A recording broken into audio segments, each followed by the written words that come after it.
I think catch pass is so important, to have that basic skill of catch passing is huge. I prefer catching it, definitely. The feeling that you get of catching it above head and coming down with it, knowing that it's like one of the most perfect catches you've ever done, it's a great feeling.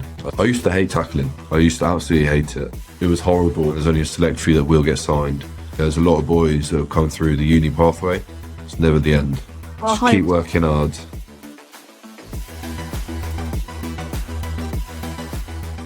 Hi everyone, I'm Arthur Dickins and this is my Rugby Legends podcast. In each episode, I interview an amazing rugby player or coach, get their insight and advice for young rugby players just like me who are keen to learn to get better. In this episode, I'm speaking with Ollie Hassell-Collins, one of the most electrifying wingers in the Gallagher Prem. Ollie is an England international who joined Leicester Tigers in 2023 after making over 100 appearances for London Irish, where he had become a firm fan favourite. Ollie came through the England pathway system, combining full-time education with playing for the England under-18s and under-20s. He made his debut in the 2023 Six Nations against Scotland and is now one of the most physically imposing wingers in the game. I hope you find Ollie's knowledge and wisdom has helped as I did. Enjoy.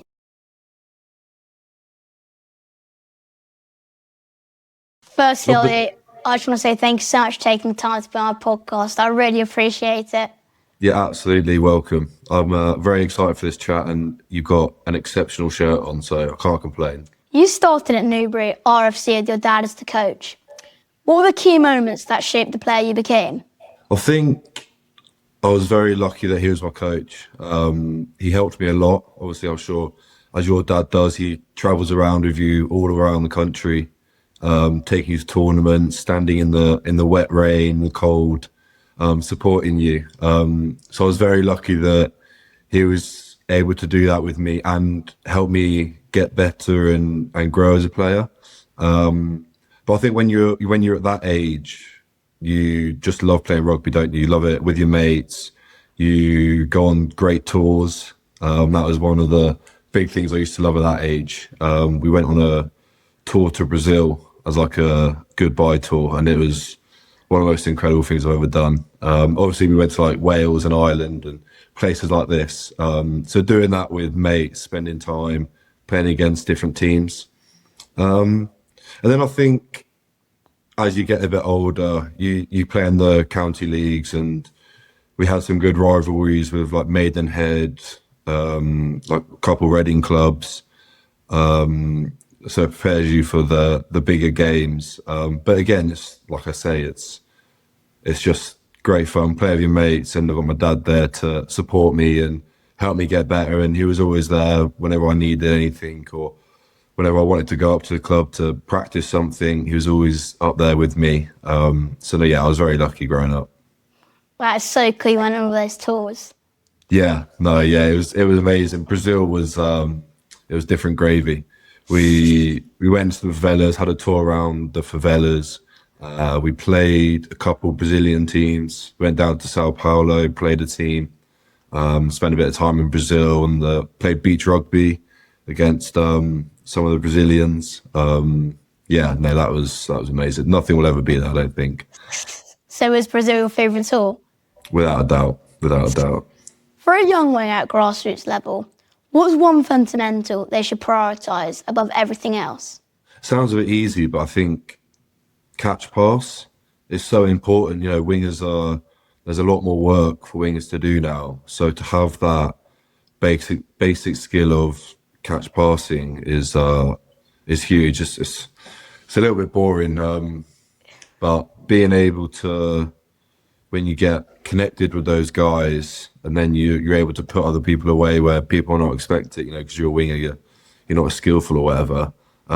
Being able to put those players away can really be the difference. And then obviously footwork. I love practicing my footwork. It's so fun to practice. Have one-on-one battles, try and break some ankles. So that's always good fun. And then I suppose as you get older, the high ball stuff becomes quite a big deal, especially with the new rules of no escorting. You have to get really comfortable and confident doing that. When you say about stepping, do you have anybody you look up to and be like, I wish I could do that step? Oh, it's got to be Cheslin Colby. I think he's without doubt my favourite winger. I think he's the best winger in the world. I'm obviously a very different player to Cheslin Colby. He's a little bit smaller, and his footwork's different to different people. You know, he can step people in a phone box. My footwork looks a little bit different to his. You might be one step and then try and power through or go on the outside.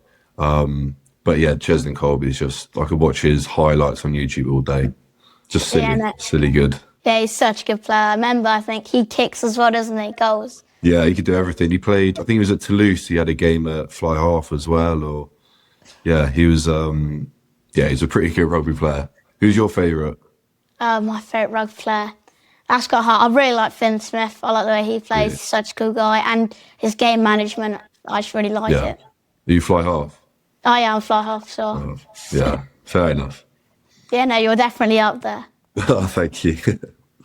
You're a physically big winger. Was this always the case as you played through the age groups? Yeah. So I was always one of the bigger guys. When I was real young, I was in the forwards because I was taller. Just kind of getting in there, but then I decided that it wasn't for me. And then I slowly got quicker and then moved out to the backs. But then as I was kind of like 14 to 16, I played a couple games at back row, like number 8. But yeah, I spent most of my time in the backs and definitely felt a bit more comfortable in there, the wing fullback position, 13 position. I was definitely, that was my calling, definitely. Do you ever miss playing any of those positions? I enjoy 13. 13's good fun. But like I say, similar to wingers with a lot more job to do. So 13 and wing you're kind of doing similar things. Defensively, it's obviously very different. Number 8 would be good fun. I wouldn't mind having to go there again. But I mean, the forwards these days are a bit bigger than they were when I was playing number 8 back in age group. So I don't know. We'll see. Yeah, no, if I got bigger, because I'm quite a small person in the game, number 8 is such a cool position. Yeah, just so much involvement, isn't there? There's a lot of work to do. You get through, and you get a lot of ball as well, which is the exciting bit. Yeah, 100%. You're kind of like a back and a forward almost. Exactly. Yeah. What skill do you have to work the hardest on as you develop your game? When I was growing up, it was obviously my left hand. You always have one hand stronger than your other, don't you? So my right hand was very strong. I was very comfortable in that. But my left hand wasn't great. So I'd spend a lot of time on that. And probably, like I said earlier, the high ball stuff, as you go through age group, it's not really something that's a focus. So being able to do that and get comfortable, like I said, and confident doing that, took a bit of time. And then, as you've seen, also like I said, the rule changes and I've seen this year, something we focused on is being able to catch it above head. So it's easy catching like this when you've got the escorts, you've got this nice cradle where the ball's going into, but above head's a lot harder skill. There's a lot more that can go wrong. So that was something this year that we've worked really hard on, and we've gotten pretty good at it. And we're pretty confident doing that, which is good. It kind of takes out that 50-50. A lot of people are coming to slap it with the no escorts or just try and make a mess of it. So being able to do that and get above their hands is a huge skill to have. What kind of age did that high ball stuff come about? Because now, I was under 14s, which is mad. Yeah. You can kick, can't you? Yeah. Yeah. But you don't really do the high ball stuff isn't really a thing. No, it's kind of like under 14s a bit, then, the rest. Yeah. The main thing is just kind of when you play adult. Like I say, it was, the skills changed because the escorts have gone. With the escorts, it was more of a 90% you're going to catch it, whereas now it's like a complete 50-50. So the skill, you have to obviously develop the skill of catching it here, but now the skill's changed to being able to catch here and above here. But like I say, when you get professional, that stuff, you have coaches around you, amazing coaches around you that will help you with that. I remember seeing, I think it was I think Saracen's definitely playing. I remember Noah Kalor's jumped up in the air. He's always got the ball. It's mad. Yeah, he's very good at jumping, yeah. Would it be quite hard to face against him in the high ball? There was one, I think they had a free kick, and me and him went up for one, and that was a good one-on-one battle.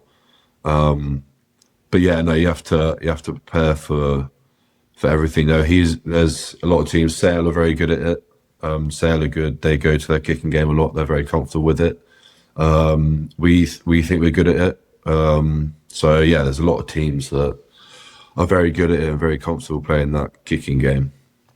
As you said about it's like a 50-50 who wins it, would you say like would height make a difference, for example? So if you're facing the Kalori, would it be like a 60-40? It definitely does make a bit of a difference, of course. Taller you are is obviously going to help you.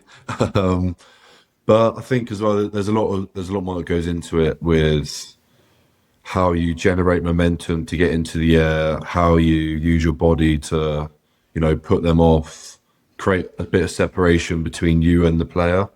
So that's quite a big thing that we try and focus on, is how we can run onto the ball, get as much momentum as possible, create, be physical in the air, and then create that separation, which will make the catch easier.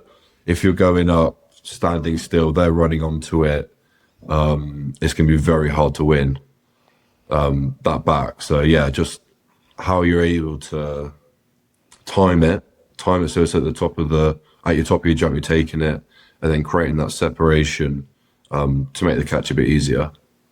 That's very interesting. I didn't realise you did like loads more work. I thought you didn't do much work on that as a club.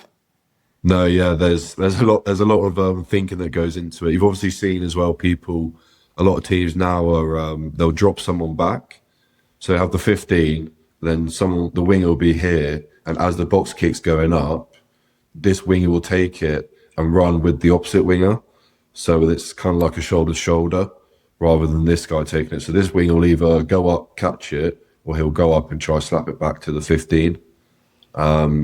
So yeah, there's a lot that goes into the high ball stuff at the moment. Which one would you prefer, slapping it back or catching it? I prefer catching it, definitely. The feeling that you get of catching it above head, and coming down with it, knowing that it's like one of the most perfect catches you've ever done, it's a great feeling. Honestly, it's so good. I love it. Getting a lot of aura as well. Yeah, definitely. How do you decide between staying out wide and coming in search of the ball? Again, there's a lot that goes into this. So there's a lot of times, so if the ball's going away from you, you can maybe anticipate a line break and maybe chase through the middle. So obviously I've seen Chris Ashton, his tries, he was very good at anticipating the game and where the ball's going to end up. So that's one way. Obviously you don't want to waste energy and try and get on the other side of the pitch, because that's not helping anyone. So you have to time it. It's a lot of it is about timing.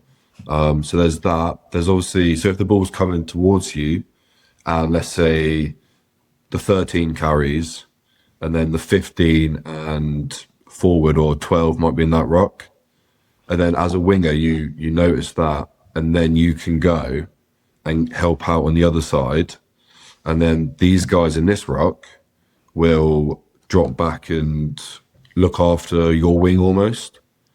So you can go and get connected to the 10 or the other back, or organise something on this side of the pitch, and then the guys that are getting up can help organise something on this side of the pitch.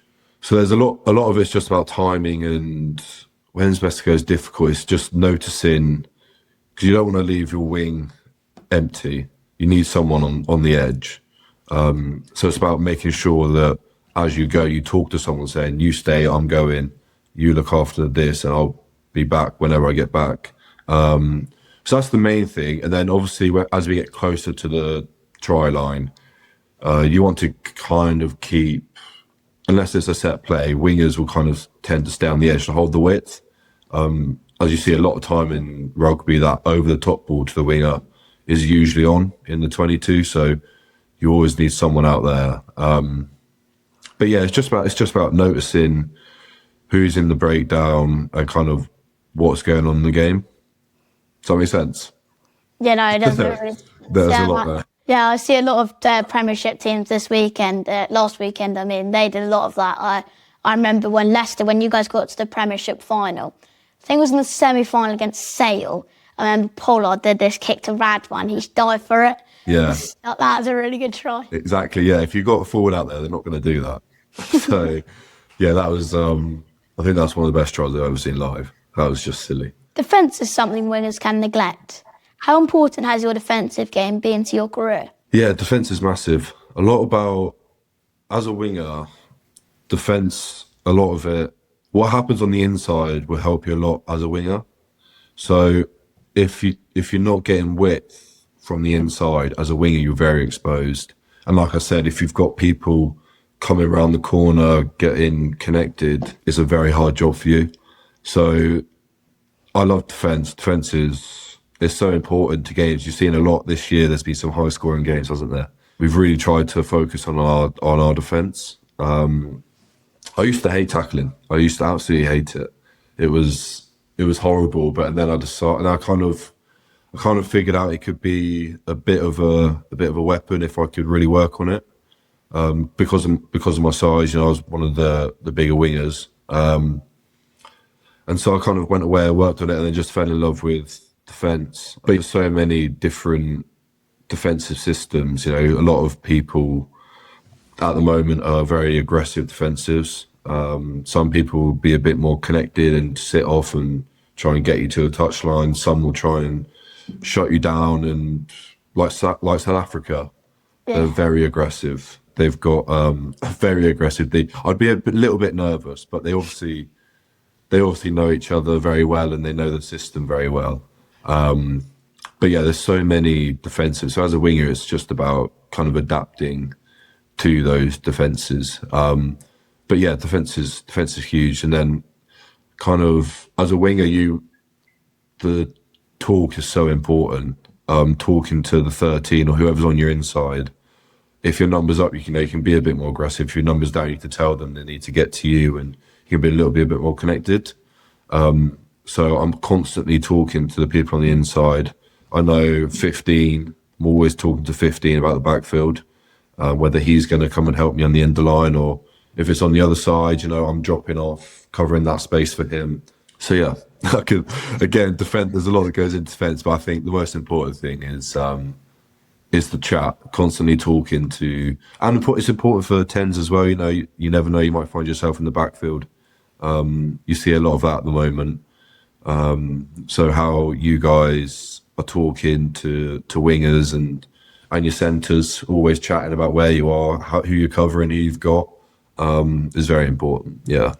Yeah, sounds like there's a lot that goes into everything. Yeah. I was trying to make it, I don't want to go too deep. Yeah, no, South Africa, very tactical. I remember watching, I think it was the World Cup, a couple of years back, and I remember they had, it's one of their back row against like a winger, because they plant and they do a crossbow kick, and that's when you have to be really good at defence. Yeah, no, South Africa are, they're very good defence, like you said. Like I said, they're very aggressive. They just try and shut you down and catch you behind the gain line. So it must be very hard to play against. Yeah, I can't imagine that. And they're obviously very physical as well. Yeah, Fiji are very physical, aren't they, as well? Yeah, they are specimens. The size of their legs, all the islanders, Tongans, Samoans, beasts. Yeah, that's mad. I can't imagine tackling that, because I remember seeing a TikTok. It was of Tursova, and on its side looked absolutely huge. Huge. I was never opposite him, but I was opposite. Do you remember someone called Nairo? There was a Saints winger. He was a big guy. I forgot his name. And obviously Nadolo at Leicester as well. Thankfully I was never opposite them. But yeah, they were big boys. I know there's two Fijians in Bristol Bears, and one of them plays on the wing. How would you handle tackling him? Difficult. You kind of just got to fly into them. Obviously, you've got to read the body language, and depends how much time they've got and how much time you've got. Obviously, if they've got a bit of time, you try and maybe wait, let them see what they do, and then you can go and attack them. If you can go get man and ball, then you go get aggressive with them, definitely. And when we interviewed Leon Lloyd, he said with Jonah Lomi, he just dived at his legs and just Yeah, yeah, you just got to fly into them. As most tackling, you just fly in, and usually the outcome will be good. And it's often quite satisfying as well when you just like dive at their legs and they just fall over. Yeah. What techniques, skills do you think are most underrated in back play? I think catch pass, like I said earlier, probably gets looked over because it's just kind of a given, isn't it? Oh, you play rugby, you can catch pass, but the importance of that is massive. You know, a try that if a pass checks you, it could be the difference between scoring or not. So that's obviously a huge skill and a given. I think probably like I spoke about there, one-on-one defence. If it's one-on-one, it might lead to a line break, which you don't want to happen. So that's pretty big. Oh, I don't know. Maybe like the attacking kicks, like the grubbers or the little chips. That could be a real weapon. You know, you can score some nice tries off chips, off grubbers, off 10 coming round, putting it over the top for the winger or the centres. There's a lot of skills. Yeah, I'd say those three probably underrated. I think they're kind of, people expect you to be good at them, or you don't work on them because you're a professional and it's a given. But actually, there's a lot of time and extras that we do on all of that stuff. We spend a lot of time on how fast we can get the ball in and out of our hands. We spend a lot of time, as I said earlier, we do our footwork, one-on-one attack. You work on your defence as well. And then a lot of time on your grubbers, regathering, your little chips, trying to get that bounce back into your hands. Yeah, I'd probably say those three.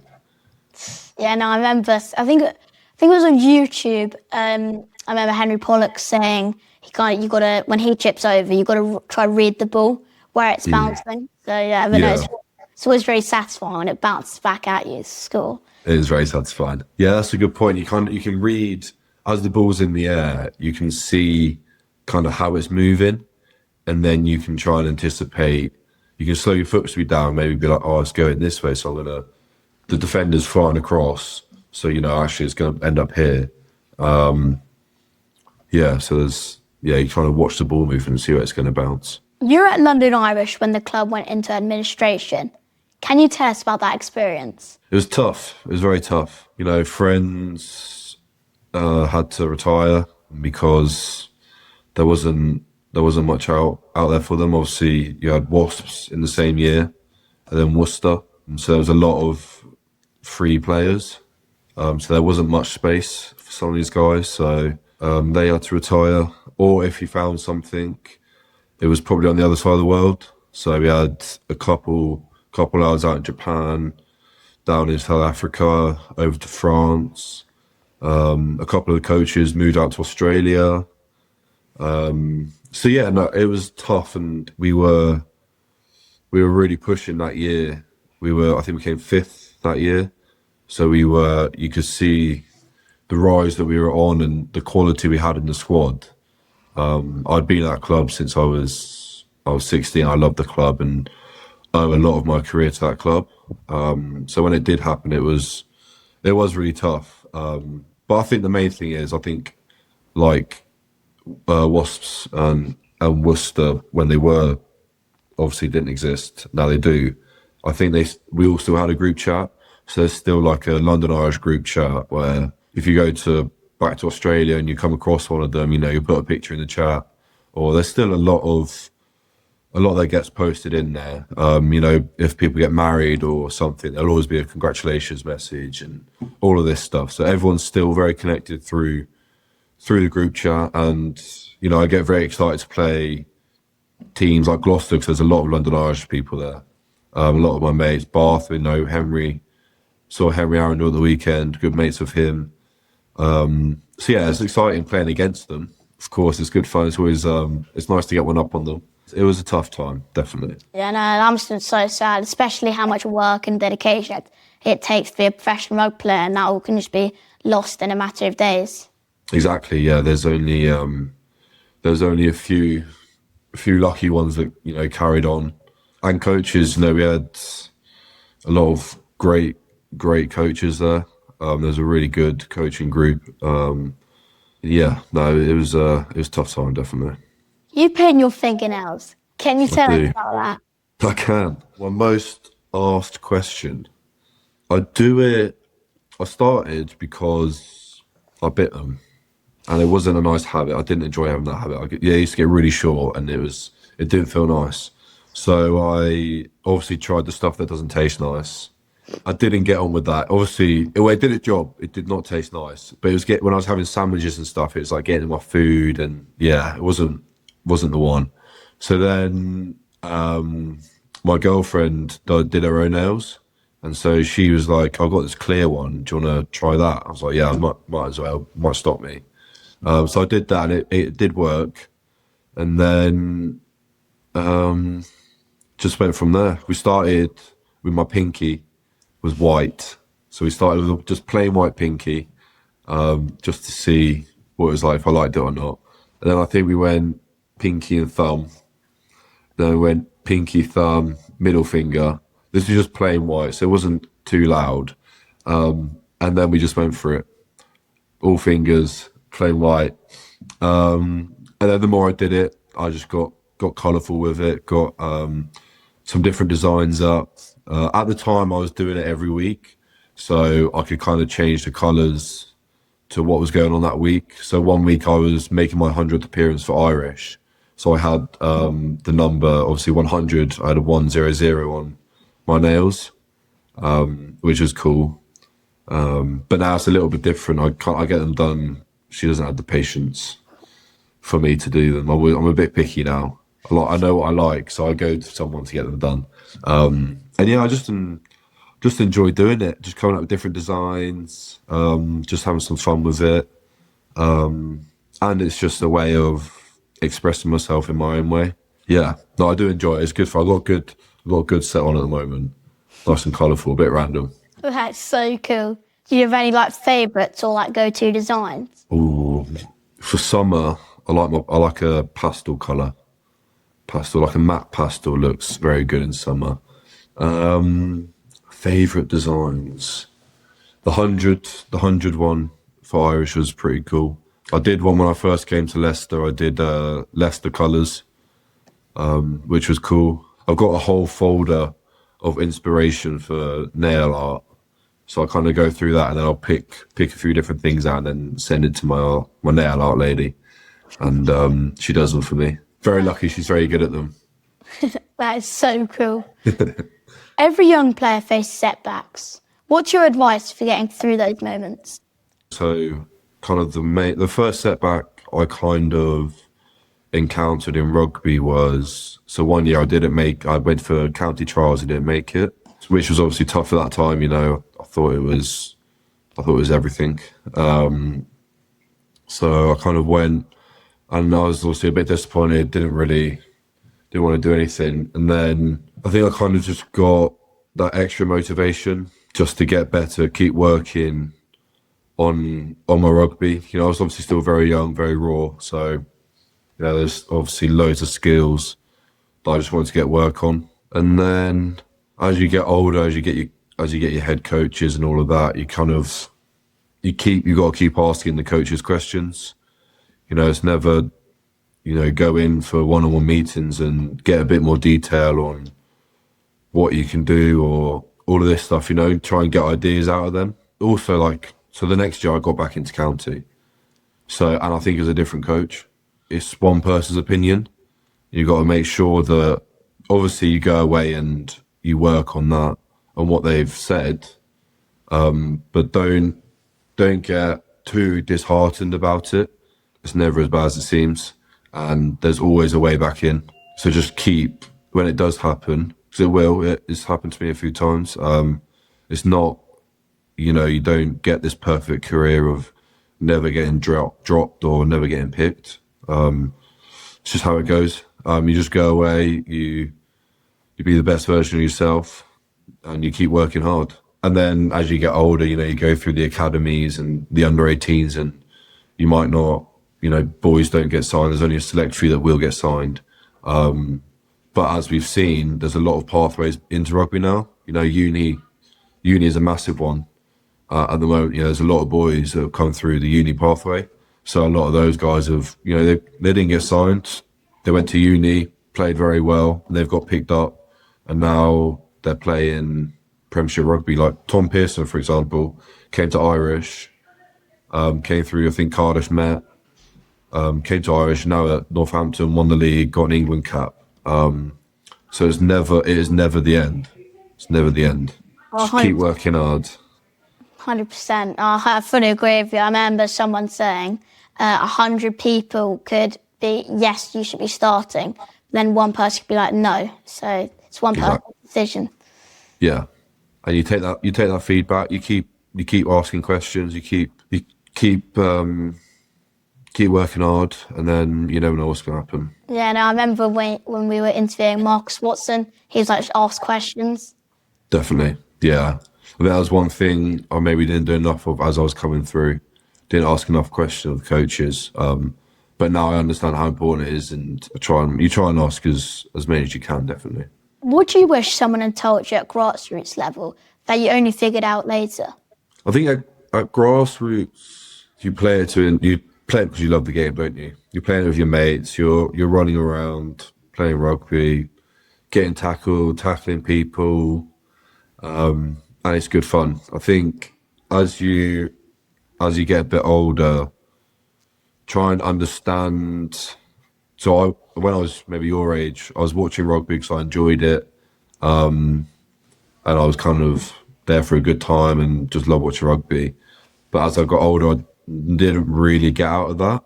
I think as I got to about 18, 19, and my coaches were kind of like, you need to watch more rugby and actually analyse it. So when I was a bit younger, like 15, 16, I could have maybe been watching the games and trying to analyse and understand what was happening, like the tactical side of things, watching my position, what they do well, and try and replicate that, like you do with Chesley and Colby's step. You watch it and try and replicate it, don't you? So I definitely have many times I can't quite get it. It's getting there. So yeah, you just try and watch your position and understand them, which maybe I didn't do as I was coming through. So now, obviously, part of the job you have to analyse. There's a lot of analysis that goes into it. So yeah, probably that I'd say. 100%. I was trying to work on my drop kicks, and I saw this video of Johnny Wilkinson. So I was looking at like the hand positioning, and that really helped.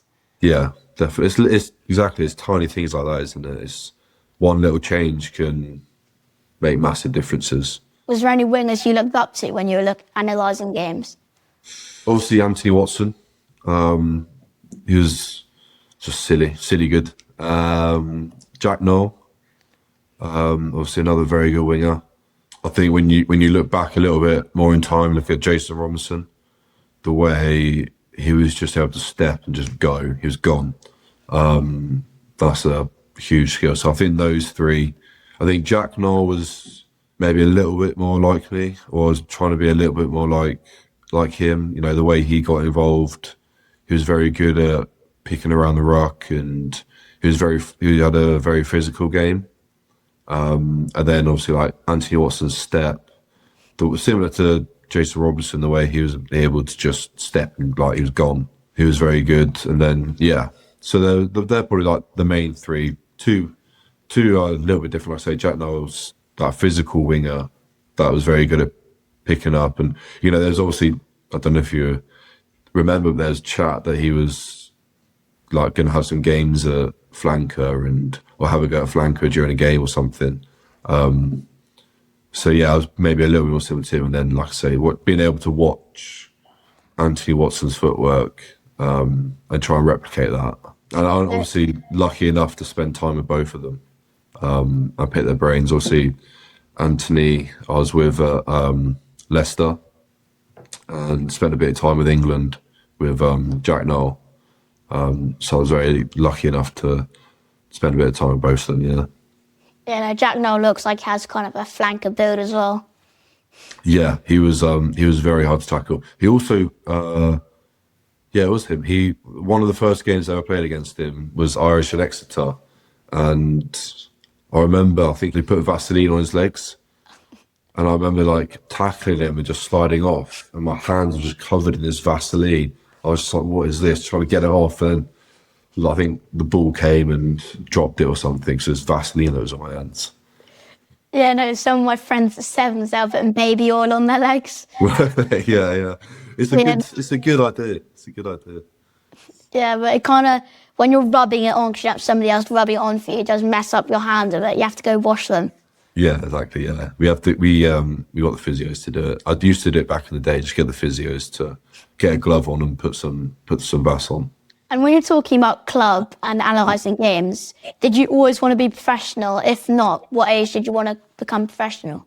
Yeah, I think probably about 14, 15.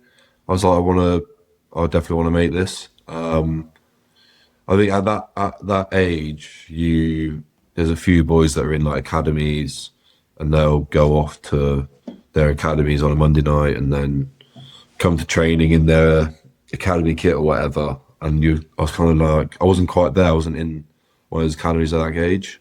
And I think that gave me a bit of motivation. I was like, yeah, I want to become professional. And then I did. Have you heard of ACE College? I think it rings a bell, but Yes. So you go to a college and you study, and then you have this thing called ACE, where rugby is like part of part of your like schedule. So at Irish we had, obviously Hazelwood was down the road, and then we had our college, which was like a 10-minute walk. So we'd obviously study, do everything in college, and then we'd train and gym at Hazelwood. And so I went to trial there when I was 16. Yeah, 16. And then after one of the trials, the coaches came up to me and said, like, "Oh, what do you do Monday nights?" So I was like, obviously nothing. "Oh, do you want to come up next Monday or a couple of Mondays for academy? I want to put you on trial." So I think that happened. And then I was like, yes, this is it. Like, make the most of this. Obviously did well enough, played well in like those 2 years, 17, 18 years. Actually, when I was 18, I did struggle a bit. I was torn my hamstring twice. So I actually didn't play much in that year. But in my first year, obviously played well enough to get signed. So I think, yeah, when I kind of got accepted into the academy, into this ACE college, I was like, just make a real push. And I kind of, it's the closest thing you can get as to professional rugby at that age. I think unless you go to private school, at that age, it's kind of the closest thing. So when you do it, I was like, oh, this is amazing. I get a Wednesday off, play a game on a Wednesday afternoon. I get a half day on a Friday. So I was like, yeah, I've got to do this. And then, yeah, played well enough in my first year and thankfully got signed. such a cool story. Yeah, there's been a few lads that have come through ACE. You know, Johnny Williams played for Wales. Yeah. Plays for Wales. He's a Scarlett, I think he is. He came through ACE. Yeah, no, there's a lot of boys that have done it. It's a good pathway. It's good fun. It is very good fun as well. We had a host I was at a host family most weeks. So there's me and another lad in there. We were living in Hampton, which is a nice area. So yeah, it was good fun. Very good fun. That sounds so cool. When you talk about your hamstring injury, like, are you good with recovery and good with stretching, or you not very good with it? Yeah, I think obviously I was very lucky that I had the physios and they kind of give you the rehab. But now I've, touch wood, I've been very lucky with injuries. So you kind of do prehab. So a lot of it, we call it fortify at the club. So you do extra hamstring work and extra calf work. So if you do that, then you're kind of readying your body for that high speed and for the demand of a game. It was never really a thing I took seriously until I started playing properly. So maybe about 20. I found two things that worked. I tried a lot of things, a lot of recovery. I tried hot pod yoga. I tried cupping. I've tried the hyperbaric chamber. There's obviously stretching, mobility stuff. That will always be numero uno. And sleep. They're the two most important things. But the two things I found are ice baths, which I hate, which is weird. So I hate ice baths. Love a sauna, only when it's obviously cold out. If it's warm outside, you don't want to go in a sauna. So it just dehydrates you as well. But the two things I found I loved was compression legs. So I've got a set of Normatecs, which, do you know what they are? Yeah. Yeah. So I've got a set of them, which I take everywhere with me. Away games, they'll always be with me. Home games, I'll get on night before the game, and then morning of the game, I get on them. And then during the week, I get in a cryo chamber. So I hate ice baths, but I love a cryo. I think cryo is a little bit easier because you don't get the shock of the cold water. So yeah, I love it. Those are the two that I found worked great for me. But you have to try.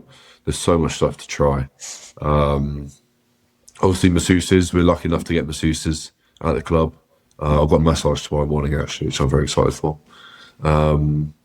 So yeah, I got sleep, mobility, compression, cryo when it's available, and a massage. If I get those 5 things right, I know I'm probably in a good spot for the weekend. And then obviously all the other stuff around it. But yeah, there's a lot to try out there. It's good fun, and you have to enjoy doing it as well. If you don't enjoy doing it, there's no point in doing it just for the sake of it. So I don't enjoy doing ice baths, so I don't do ice baths. Or if I do, I only go up to my calves or my hips. Yeah, no, when we interviewed Asher Pocky Fortune, he said, yeah, his favourite's the compression boots as well. Yeah, they're like, I think some people love them, some people don't. But I absolutely love them. They're by far the best thing I've ever bought in my life was those compression boots. Yeah, when I was at Rosden Park, I was lucky enough. So there was like this, I think it was an Elite Academy tent. And you had to scan this QR code, then you got compression boots. So like mid-sevens tournament, they're so nice. And you just sit down, go on your phone. So. Exactly, yeah. You can chill out, put something on TV, or you're on your phone, like you say. Yeah. Was that good fun, the Rosden Park? Oh yeah, no, I loved it. So us under 13s, it's not competitive, but next year it is competitive, and I think we've got a really, really good team, strong team. So hopefully, nice. Cross fingers. That'd be good, yeah. Who won it this year? For under 18s, Yeah. it was Wellington College. So I think they won most things in the under 18, like St Joe's Festival. I don't know that. No, the main one was Rosden Park. They won them. Yeah. They're really good. It was so cool watching them. Who was it they were playing? Whitgift. It was Whitgift they were playing, but it's so cool watching both of them play. Good final. Yeah, it's a good day out. It's a very good tournament. It is good fun. Yeah, 100%. But I remember, I think it was 2 years back. It was like boiling hot. So when it's like hot, the ground's hard, and it's so. One of my friends got a concussion. It's just not nice. Oh, no. Need it sunny, but a little bit soft. Yeah. But when it's sunny, it's good to watch for it to play. Not really. Yeah, too hard. Yeah. Who has been the most influential teammate in your career, and what have you learned from them? There's a few I can think of. So, Topsy Ojo. I was coming through the academy, and he helped me a lot. Obviously a legend in the game. He helped me a lot. Stephen Myler was very helpful. Again, I was coming through the academy. He was obviously at fly half, and he just gave me like little tips and tricks, and just gave me confidence. Him and Paddy Jackson, obviously both fly halves, but both of them helped me massively in just my confidence on the pitch. They helped me a lot with my mindset. When things don't go right, just like don't worry about it, carry on. So those two were very helpful. Obviously, Topsy Ojo, like I said. And And then there's two coaches. There's James Lightfoot Brown and Dick Danaher, who are now at Gloucester. So we're not mates anymore. There we are. But those two were probably, obviously with my dad as well, but those two are probably the most influential on my career. They, like, Lights helped with the skill stuff because he was a back as well, and I was with those two 16. They brought me into the academy. I did ace with them. I got signed. They carried me through the senior academy. They were always there through that time, and then obviously I carried on progressing, and they were still there and still helping me. So I owe so much to those two. I think, so Lights helped me a lot with my skills. So did Deck, but Deck was probably helped me the most with my mindset and like my emotions. But both of them together were like amazing. I couldn't have asked for better coaches. They were always there for me, always there when I needed them. And yeah, I owe so much to those two. But player-wise, lucky enough to play with some world-class players. Obviously, Andre Pollard last year, Julian Montoya. God, I'm very lucky to play with some of these players. Final question, Ollie. What are you most proud of in your rugby career to date? Most proud of? Without a doubt, playing for England. Without a doubt. I know it's only twice, but just the whole occasion, something you dream of. You're dreaming at the moment, obviously, about doing that. So actually being able to run out, sing the anthem, get a cap afterwards. I saw my parents during the anthem whilst I was singing it. I managed to find them in the crowd. Seeing family and friends afterwards, it was just amazing. It was so cool. Whenever I go to Twickenham sometimes, my favourite bit is National Anthem. You kind of feel like you're with the team. Yeah, just belting it out, top of your lungs. It was amazing. Like Freddie Stewart, I see him belt it out. Yeah, he is good at it. But Ollie, I can't thank you enough for taking the time to be on our podcast. I really appreciate it, and I love chatting with you. You're absolutely welcome. It was a pleasure. I loved every second of it.